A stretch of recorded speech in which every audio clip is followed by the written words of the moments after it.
Hello friends, welcome to Kiko's Language School. Before we start today's lesson, please click the subscribe button and join us. In an introduction video, we learned what Katakana writing system is.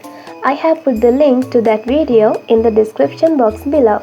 If you still haven't watched it, you can take 3 minutes to watch it to get an idea about the writing systems in Japanese language. And if you haven't subscribed to Kiko's Language School, click the subscribe button and join us. Thank you. Let's begin the video.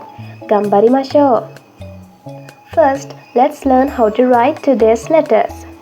I have shown you the stroke order. You can pause the video and write them down step by step.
Now, let's learn some words we can write and read using these letters.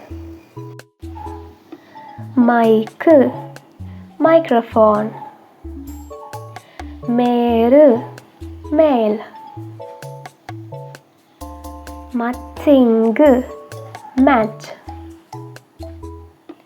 Tire, tire. Unique, unique. Well done everybody, we finished our 4th lesson in Katakana writing system. Hope you learned something new. This is part 4 of this series and I invite you to watch the full series from the links in the description box below. Stay motivated. Learning something new can make it hard to keep it up, but never give up. Nothing is impossible. 夢を成功するために頑張って勉強しましょう。見てくれてありがとうございました。サブスクライブしてライクしてくださいね。